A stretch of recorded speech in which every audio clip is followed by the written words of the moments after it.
Olá, família Americano. Sou Sandra, psicopedagoga do Colégio Americano da Praia da Costa, mas estou aqui em nome do Projeto de Paz de toda a rede do Colégio Americano. Estamos aqui dando continuidade ao nosso trabalho que iniciamos este ano.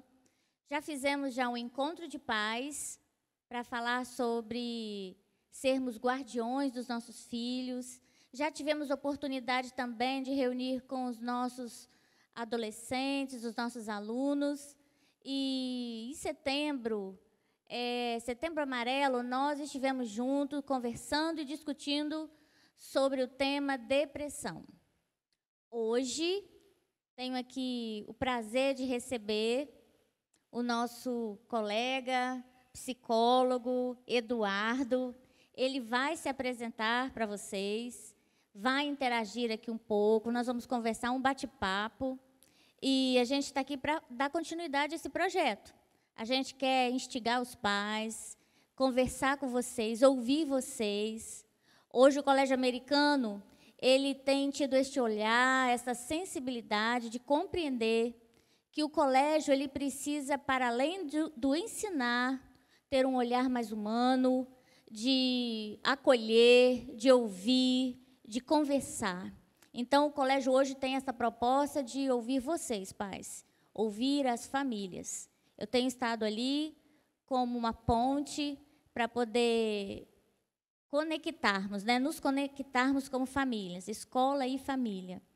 E então, agora, neste momento, a gente vai estar falando com o Eduardo e ele vai se apresentar e a gente vai conversar um pouco, né, Eduardo? Um prazer recebê-lo, muito obrigada por você ter aceitado o convite e estar aqui comigo. Eu que agradeço, obrigado mesmo, de coração. Todos os colegas, amigos aí do Colégio Americano, da Rede Doctor, eu sou Eduardo Miranda, eu estou na coordenação do curso de Psicologia na Unidade Serra, e estamos à disposição aí para a gente conversar um pouquinho sobre esses temas que são tão importantes, ligados à saúde mental, principalmente, né? Isso aí, Eduardo, o tema é esse. A sensibilização e a saúde mental nesses tempos pós-pandemia e pandemia, né? Porque hoje nós estamos vivendo um momento aí que, mais uma vez, os índices estão aumentando. Então, esse é um tema muito relevante e que a escola, né, nós, como sociedade, precisamos conversar e discutir. Já conversamos um pouco, né? E a gente quer levantar aqui alguns temas. Lá, quando a gente fez o encontro com os nossos meninos, eles fizeram uma série de perguntas. É claro que a gente aqui não vai ter como responder todas, mas a gente gostaria de saber, né, que, com o retorno das atividades presenciais, os diagnósticos aumentaram muito, Eduardo. A gente tem acompanhado aí nas mídias, nas pesquisas, e isso tem tido uma relevância, né, nas escolas. E tem se apresentado de uma forma muito preocupante. E a gente gostaria de saber a respeito, né, sobre esse aspecto, né, o que você pode falar conosco. Perfeito, Sandra. Olha só, pessoal, vamos pensar o seguinte. Antes de 2020, a gente vinha num determinado contexto social, econômico, cultural, que é totalmente atravessado pela pandemia. Por isso que a gente fala assim, ainda estamos num contexto de pandemia, embora os casos, nesse momento que a gente está, no final de 2022, a gente está tendo uma nova leva, vamos dizer assim, de casos, né? Mas o que acontece em 2020, 2021? Confinamento e pandemia. Nós ficamos nesse contexto complicadíssimo, que nos afeta a todos, do ponto de vista de saúde física, mas também saúde mental, parte econômica, toda a questão, por exemplo, pedagógica, né, os impactos nas escolas. E aí, quando chega no final de 2021, nós temos a sensação de que podemos voltar ao normal, vamos dizer assim, né, ao nosso cotidiano comum. E o primeiro, talvez, erro, se é que a gente pode chamar assim, talvez um engano seria a palavra melhor, é que nós achamos que nós voltaríamos no mesmo ponto onde paramos em 2019. Todo mundo achou que ia voltar para o mesmo momento. Isso é completamente impossível, porque nós fomos, digamos assim, influenciados pela experiência de ter passado pela pandemia. Alguns, infelizmente, né, muitas pessoas tiveram perdas na família, né, de entes queridos que se foram, e tem também as perdas econômicas, as perdas materiais, enfim. Então, a gente vem para um 2022 com essa expectativa de ter o nosso convívio de volta, mas ele é um convívio diferente. E naquilo que nós, crianças, adolescentes, adultos, idosos, pais, familiares, naquilo que a escola tenta retomar suas atividades, ela se depara com um contexto totalmente diferenciado, contexto esse que muitas vezes complica as relações e acaba, infelizmente, incidindo realmente no aumento, digamos assim, no número e na intensidade de problemas ligados à saúde mental. Pois é, Eduardo. Por conta disso, a gente observou realmente que haveria essa necessidade de ter essa sensibilização na área da saúde mental, né? E diante das perguntas que os nossos meninos deixaram, tem lá, eles colocaram, o que é depressão? Fala para nós sobre isso também. Perfeito, Sandra. Então, uma das coisas importantes que a gente precisa ter em mente é que depressão ela é uma doença séria, complicada, que tem seus níveis de intensidade, e ela é diferente de uma tristeza muito intensa. Às vezes a gente pensa assim, mas ficar triste todo mundo fica, né? Em algum momento. Sim, faz parte da experiência humana ficarmos tristes, com motivo e sem motivo aparente.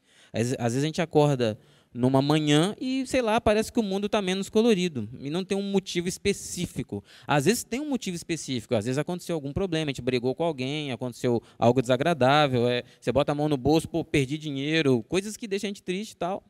E tem coisas que são muito mais sérias, que deixam a gente triste por muito mais tempo, né? Por exemplo, um desastre ambiental, a perda de um ente querido, né? Um diagnóstico de alguma doença. Essas tristezas são esperadas no conjunto da experiência humana, né? Então, é como se a gente pensasse assim, de acordo com uma tristeza profunda, existe mais ou menos uma espécie de, como se fosse uma expectativa de um prazo para que aquela tristeza passe, por mais intensa que ela seja. Então, vamos imaginar, eu perdi um ente querido, um tio meu, muito querido mesmo, então, quanto tempo eu vou ficar triste? Eu posso ficar triste por 6 meses, eu posso ficar triste por 1 ano, eu estou vivendo um processo de enlutamento. Isso é depressão? Não. Isso é um processo de tristeza comum a todos os seres humanos. O que é depressão, então? É uma tristeza doentia. É uma tristeza patológica, é uma tristeza incapacitante. É uma tristeza que o ser humano sente e muitas vezes não consegue encontrar uma saída para aquele contexto. Não tem uma situação de que cada vez que o dia vai passando, o tempo vai passando, aquilo vai diminuindo. Não. Se mantém ou se intensifica. Então, a gente está lidando com um contexto que realmente faz com que as pessoas tem uma interferência muito negativa, vamos colocar assim, na sua rotina. Então, você começa a ter problemas em realizar ações que antes eram triviais. A alimentação, o sono, conversar com alguém. No caso dos nossos alunos ali, né? Não consegue estudar, não consegue estar bem com os amigos, não consegue fazer ações que antes eram comuns, tranquilas. Não vê mais sentido em fazer ações que seriam cotidianas até então.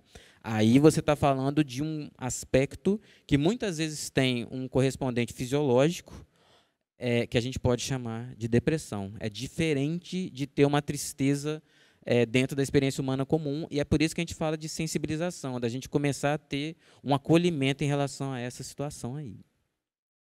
É bem complexo, né? Até a pessoa conseguir compreender, muitas vezes demora o familiar perceber e se agravar aquela situação, né? A gente percebe no convívio com os nossos adolescentes que eles se fecham e se calam no mundo deles, né? Muitas vezes eles mesmos não conseguem expressar o que sentem e não identificam o motivo. Então, eles ficam presos naquilo ali e buscam fugas, né? Nós percebemos muito isso. E isso está tendo um impacto muito negativo na aprendizagem, né? No convívio social. Então, essa é a percepção da escola hoje. Mas os nossos meninos ainda perguntaram assim, sabe, Eduardo? que eles têm vontade de ir a um psicólogo, mas eles percebem que os pais minimizam os comentários que eles fazem, a demonstração de tristeza, dizendo que aquilo não é nada, que eles não precisam de médico, não precisam de psiquiatra nem de psicólogo. Então, fala pra gente. Essa é uma questão muito pertinente, muito importante. E aí vamos pensar assim, para a gente poder ter uma resposta saudável para a demanda do adolescente, nós precisamos ouvir o adolescente, né? Então, o que acontece? Quando eu, como pai, como eu, como professor, como eu, como parente, eu não dou ouvidos, eu não deixo que esse adolescente se expresse, eu minimizo o que ele está trazendo, dizendo, isso é uma bobagem, né? Eu me afasto desse adolescente, eu impeço que ele se expresse. Isso faz mal, muito mal. Então, a primeira coisa que talvez fosse interessante da gente orientar seria mais ou menos o seguinte: se o adolescente chega para um familiar, para um professor, para alguém e diz assim, eu gostaria de ir a um psicólogo, eu gostaria de ir a um profissional, a primeira coisa seria a gente acolher primeiro. Assim, olha, o que está levando você a ter essa sensação, né? E hoje nós temos, né, uma situação mais clara de que não é somente quem apresenta um contexto de doença mental que precise necessariamente ir a um psicólogo, a um outro profissional ligado à saúde mental. Eu não quero parecer aqui corporativista, né, falar, vamos todos ao psicólogo, que eu também sou um e tal, não. Mas, ao mesmo tempo, a gente precisa desmistificar isso. Não é, o fato de eu estar indo a esse profissional não quer dizer que eu tenha algo necessariamente grave. Eu sou menos inteligente ou menos capaz ou menos interessante do que as outras pessoas, eu estou tão mal que eu preciso ir a um psicólogo. Não. Ir a um profissional dessa natureza vai ajudar. Então, a gente precisa sair um pouco dos rótulos, né? Um adolescente que é mais tímido não quer dizer que ele esteja em depressão, quer dizer que ele é tímido. Um adolescente que gosta de ouvir rock, gosta de andar de preto, gosta de ler animes e gosta... Não, ele é um adolescente que gosta dessas coisas. Eu posso ter um adolescente hiper, praiano, hiper colorido em termos de se vestir, mas que apresenta um quadro depressivo. Não é tão fácil de identificar. É uma doença, infelizmente, muito silenciosa. Então, o que a gente precisa fazer é acolher primeiro, ver o que está acontecendo e perceber esses pequenos sinais que às vezes aparecem que estão ali na rotina. Quando essa rotina começa a ficar comprometida, talvez ali esteja um momento interessante. Para voltar na pergunta, seria mais a gente acolher, estarmos sensíveis a essa demanda dos adolescentes e conversar, ouvir principalmente. Por que você está com essa vontade, né? Por que você acha que seria interessante? E aí, sim, propor essa possibilidade, propor essa conversa, que pode fazer muito bem. Uma coisa também que eu gostaria de comentar, né? Para a gente que trabalha com essa idade, e a gente observa que existe um quadro de laudos num ambiente, e eu como profissional, quero te fazer essa pergunta, é possível que uma criança influencie a outra, aquele comportamento, seja ele qual for, ele quando ele percebe, ele já está cometendo a mesma coisa, ele foi encorajado pelo outro, ele adoeceu pelo outro, pela tristeza de ver o amigo, isso pode ter interferência? Pode sim. E essa intervenção que você faz, Sandra, é muito pertinente, porque eu posso ter uma situação onde, por exemplo, um adolescente imite o comportamento do colega por conta das consequências desse comportamento.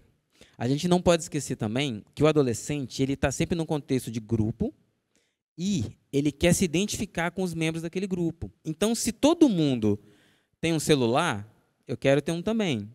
Se todo mundo daquele grupo, né, gosta de determinado tipo de música, eu meio que quero gostar também. E se todo mundo tem um diagnóstico, só eu que não vou ter? Sabe? Então, começa a ficar o diferente. E, naquele contexto, a gente quer ser diferente sendo igual, né? O adolescente quer se destacar, mas naquele contexto daquele grupo. Então, ele pode até se sentir excluído, por incrível que pareça, por não ter um diagnóstico. Ao mesmo tempo, a gente precisa relativizar os diagnósticos, né? Eu posso ter um adolescente que tem um diagnóstico de TDAH, ou de síndrome de pânico, ou de depressão, só que, ao mesmo tempo, eu tenho um outro adolescente com um diagnóstico similar, mas isso não quer dizer que é a mesma coisa, até porque existem níveis. São seres humanos diferentes. Eles vão responder diferentemente a essas síndromes, essas crises e essas coisas todas. E uma coisa importante também na sua colocação, a questão da saúde e também da doença mental tem um contexto social muito grande. Que sociedade é essa que a gente está construindo? Né?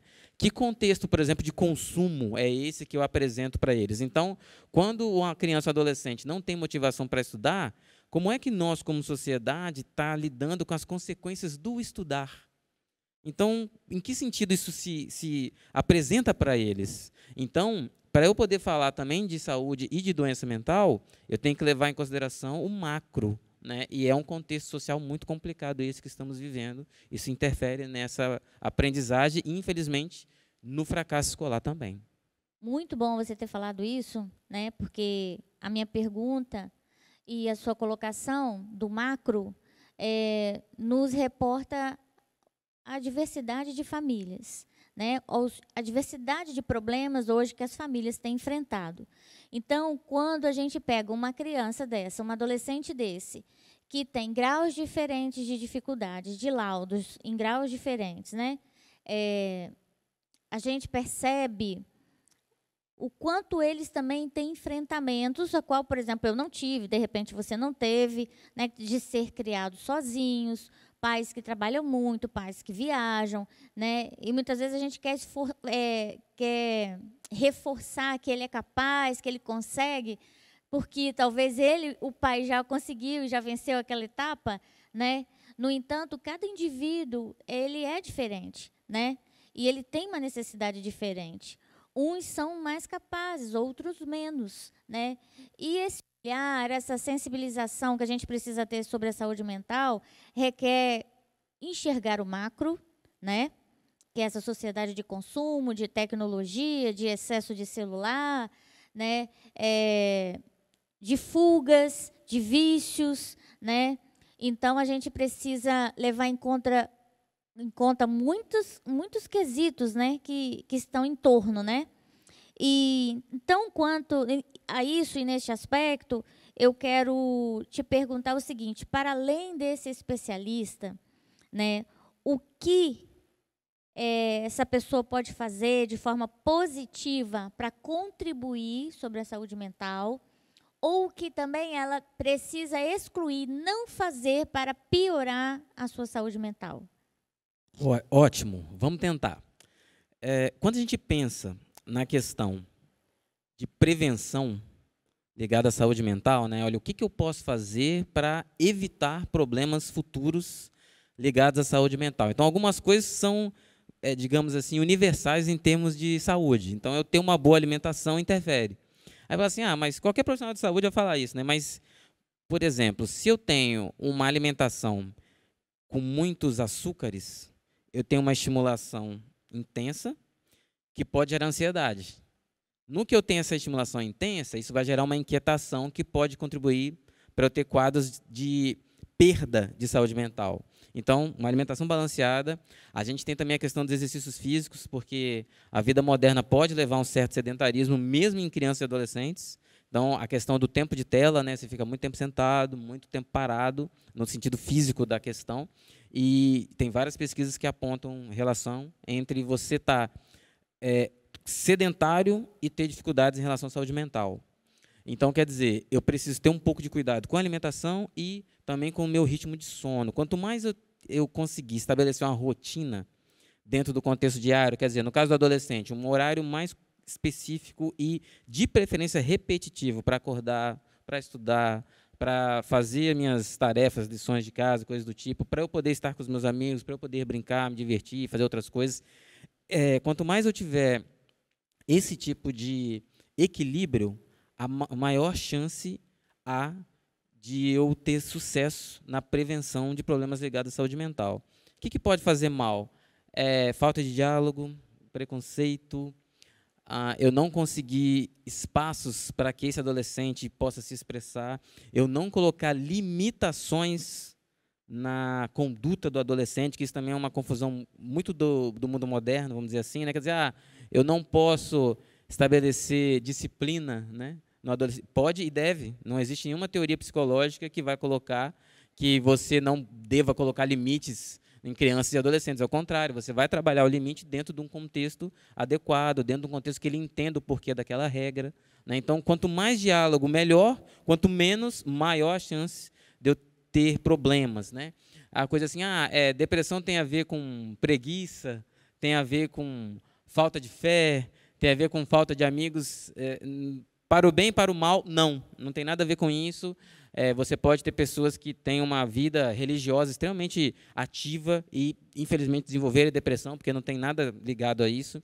Você pode ter uma pessoa que tem muitos amigos virtuais e reais, vamos dizer assim, né? E está sempre com eles e se diverte e tal, e, infelizmente, também desenvolve depressão. Ela não vai ser curada uma vez realmente diagnosticada, ela não será curada no boteco, ela não necessariamente será curada numa igreja, num templo, num local assim. Essas coisas podem, inclusive, ajudar, dependendo do contexto, mas uma vez que eu tenha a doença diagnosticada, que só pode ser feita, inclusive, por um profissional, aí eu vou precisar de um tratamento também adequado, sintonizado com essa pessoa, que leva em consideração tanto essa pessoa, tanto o contexto onde ela está inserido, que passa por situações macroculturais, como a gente vê, por exemplo, no Brasil de hoje.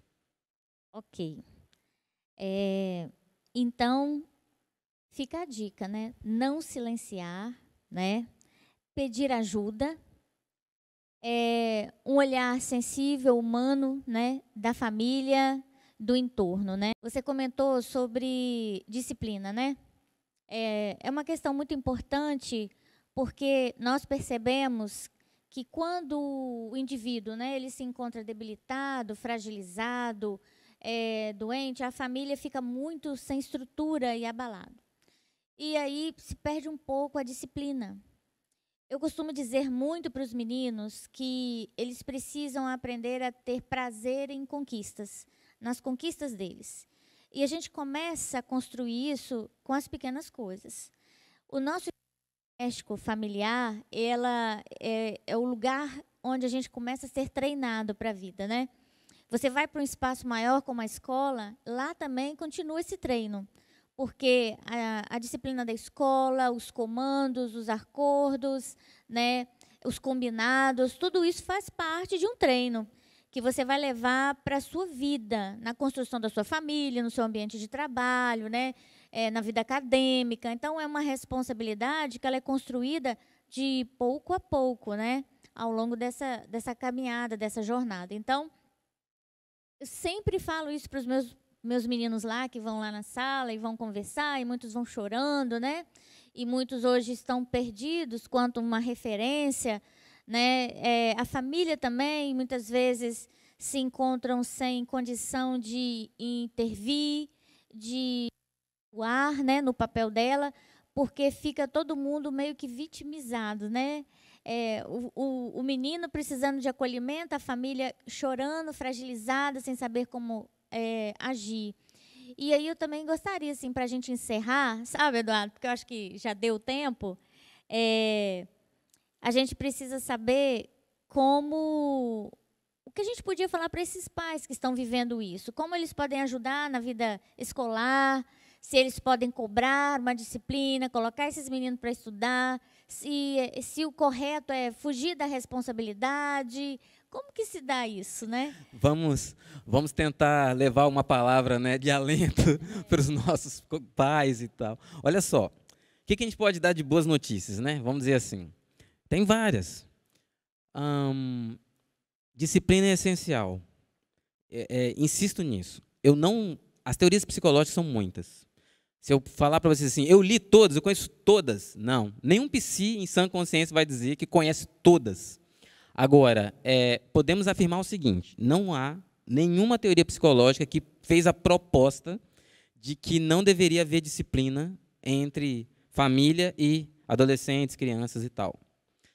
Qualquer que seja a configuração familiar, tá? Qualquer que seja a configuração familiar, essa criança e esse adolescente vai ter como referência essas pessoas que vão estar sendo como os cuidadores principais. Pai, mãe, tio, avó, quem estiver fazendo esse papel. Quem estiver fazendo esse papel vai estar exercendo, né, para o bem e para o mal, a tarefa de ser uma referência do ponto de vista afetivo, do ponto de vista da disciplina, do limite, das regras, e do ponto de vista, inclusive, da perspectiva de futuro, projeto de vida, né?